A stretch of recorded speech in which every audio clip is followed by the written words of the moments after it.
I'm gonna show you this guy because I feel like, has just been doing so well. It looks like he's covered in like spider webs. Very neat. Very long little dude. This is a succulent. I don't know exactly what kind of succulent. I'm not that great with succulents. I'm surprised that it has lasted this long, to be honest, but it's our little plant of the day. Now, as for today's video is just going to be a list of all the books that I am pre-ordering for 2022. These are new releases. Technically, I guess these are some of my most like anticipated releases of the year or whatever, but there really is like such a longer list of anticipated releases, but these are ones specifically that I feel like I'm going to love. Some of these are 5-star predictions or just ones that I really want to own, ones that I plan on adding to my collection. So I feel like they have a little bit more importance. About 14 titles here. Some of them are a continuation of series, some of them are not. So I figure let's start with the continuation of series first, get those out of the way, because I feel like those are going to be titles that maybe you've heard from me before, and also just kind of quickly talk about those. House of Sky and Breath. This is the Crescent City whatever sequel, and yeah, I don't really have much to say. I enjoyed House of Earth and Sky or whatever the heck it was. I enjoyed that one. I enjoyed Crescent City. It was quite a hunkin' book, but I am going to go ahead and pre-order the next one in the series so that I can continue it and see if I enjoy it even more. In July, we have These Twisted Bonds. This is also the only arc that I have requested for the year, and this is the sequel to These Hollow Vows. I really enjoyed it. It's a fae romance. It is a love triangle type thing, and the first one ended on such a cliffhanger, so I need to know what happens next. In September, we have Kingdom of the Feared, which is the last in the Kingdom of the Wicked trilogy, and that is just a series that I have been loving. It is a fantasy romance mystery, and I need to know what the fuck is happening in that world, okay? I just really enjoy these characters. I enjoy following along. It's a good time. Next one is Chain of Thorns. This is probably surprising because I have not read a Cassandra Clare book in years now, but I have been keeping up with her releases. I enjoy getting them when they release. So we have Chain of Thorns. I think this is, I don't know the official the name of the series, but I think Chain of Iron and Chain of Gold were also in this series. I honestly don't know, but I do keep up with her releases. So to pretty much everything else, I am going to try to do these kind of in chronological order. 2 April releases, and interesting enough, they are both like my mythology releases, so that is intriguing. I didn't realize that. But the one is Elektra, and this is from the author who did Ariadne, and all I really know is that this follows 3 women, I believe, in Greek mythology and the plights of their lives and how things work out. So I do tend to enjoy mythology retellings, so plus the cover of this one is gorgeous. It's stunning. I love this color scheme. I'm super into like greens and teals and blues lately, so it's beautiful. Next one, and I am probably going to mispronounce this. I tried to find like a pronunciation guide and just like couldn't find one that I felt confident enough in. Keikahi.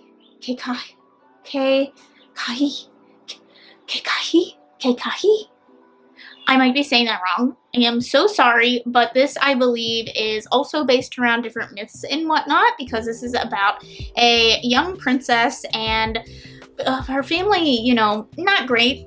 Royalty, they tend to not be great people. So she ends up finding this magic within herself somehow, and she transforms into like this kind of powerful queen who hopes to change things for her people. The problem is that she like turns herself into a warrior and all this other stuff, but the problem is that like the gods that she had read about as a child are kind of real apparently, and she is clashing with the fate that they had for her house. So can't fuck with the fates, you know? On to May, we have Hyde. I am so excited for this one. So excited. I love horrors in amusement parks, and finally someone is giving that to me. And this is about 14 competitors that go into a sinister, like, amusement park type game. We follow our main character. She thinks that she's just gonna hide this out, which is how she has survived as long as she has in the real life. However, she is finding as these games progress that that is probably not going to help her survive in these sinister games. It sounds so good. I cannot wait. One of my favorite books growing up was Full Tilt by Neil Shusterman, which is a horror book that takes place in an amusement park. So I'm intrigued. I'm interested in most of the stuff. I think this is because I really enjoy, like, mystery thrillers, and they tend to come out in the second half of the year, I feel, more so than the first half. In July, we have How to Sell a Haunted House. This is by Grady Hendrix. Grady Hendrix has quickly become one of my favorite authors, and so I'm really excited, especially because this one is about a haunted house. There isn't a whole lot of information out about this. I don't even think it has a cover yet. I'm super excited to see what the cover is going to look like, because I feel like his covers are just very eye-catching. They're simple. Something about them just works. And so I'm pretty excited to see what this is going to look like. Haunted houses on covers has, I feel, been a pretty big trend recently as well. So I'm wondering if they're going to go that way or if they're going to do something fun and quirky with it. We'll see. So that's all we really know, is that it involves a haunted house. Also, What Moves the Dead? This is by T. Kingfisher. Now, this one, I'm not gonna lie, is a little bit of a whim for me, because I read These Hollow Places, and while I didn't enjoy the actual book that much, like, it was okay to me, Kingfisher's writing is amazing, and it's creepy and it's spooky, and she just captures all those elements so well and makes it kind of whimsical but, like, terrifying all at once. So I've been interested to see more of that writing, and then when I read the premise of this, I was like, okay. So first of all, the cover is stunning. I need it. But so someone is dying, and we have a character that goes to this, like, estate or whatever, the family home. There is this pulsing lake surrounded by, like, mushrooms, and someone's hearing voices, and we have to unravel the house's secrets before it, like, devours things. So it has all the parts of Mexican Gothic I feel like I loved and wanted more of, and then you have T. Kingfisher's writing with that, and I feel like it's going to be great. You know, it just seems like it's going to have all the elements that I loved from multiple different types of horror books, and just really be something else. So really be a masterpiece. So August, I actually have 3 things. We have Babble. I think this is going to be on, like, everyone's most anticipated releases this year. It is like a dark academia mystery. It has to deal with the translation of words being incredibly powerful and being something that is very sought after type deal. And it also is about, like, political intrigue and taking down empires and things like that. So I do think that this is going to be, I think it's historical as well. And the cover is stunning. I think it's going to be absolutely beautiful. I think it has quite a mixture. It's pulling things from different cultures. I'm going to love to see how word and translations are a really powerful thing. So I'm down. Of course, Dark Academia, sign me up. But this has been getting a lot of hype, and I'm here for it. I'm here for it. We also have The Drowned Woods, and can I just say, the main reason, this has a corgi. This has a corgi as part of the cast. He might be a spy. I saw that and I was like, sign me up. Sign me up. If you don't know, I have a corgi. So anyway, this is about Myrrh. She has unwillingly helped a prince. Like, he has kind of snared her into his service type deal, and she has kind of hunted down these wells that are like his enemies' wells type things, and she doesn't realize it, but he uses this knowledge to poison all of his enemies, and that is weighing heavily on her conscience because, like, she helped him do this. So now she has the chance for redemption, and she kind of has this ragtag team type deal, and one is the corgi. Oh, one of them is like a fey cursed man, and then there's like a few other things. So we have quite a group that is going to go, and I'm assuming kind of get redemption. I just think that this sounds fun, and it has a corgi. Then we have a Don't Fear the Reaper. This is the sequel to My Heart is a Chainsaw. I haven't read that book, but I'm hoping to read that before this comes out.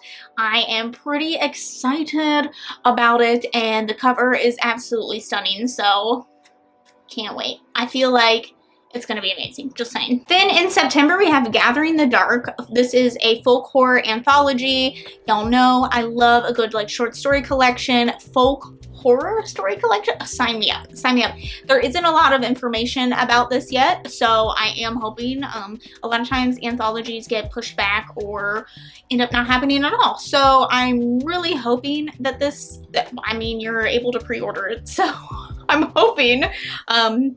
We'll see, and that will be, I feel like, the perfect read. I'm hoping I can get it in before October, so then it can be like a recommendation to you all. So we'll see how that goes.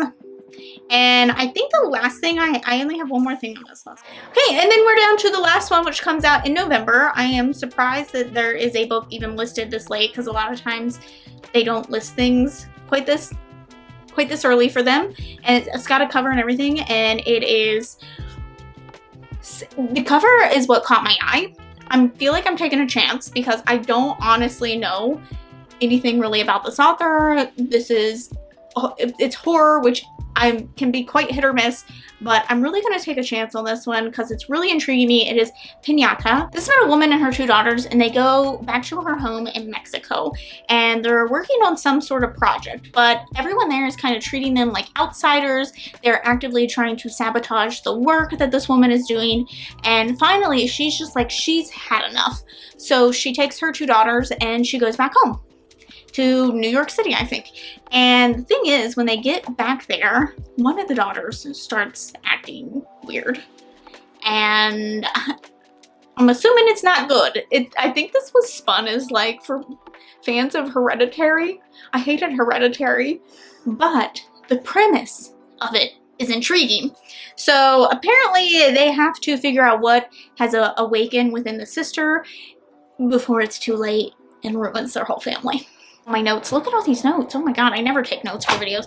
Anyway, those are the books that I am pre-ordering this year. Now I'm sure there'll be others that I pre-order through the library as well. As I said, my most anticipated, or my like books that I'm looking forward to is Forever Long. There's so many. I think when I was going through Goodreads, this year has more books that I'm looking forward to getting published than any other year previously. We'll see how that goes. Let me know some of the books that you are pre-ordering for the year. Thanks so much for watching, and I will see you in the next one. Bye!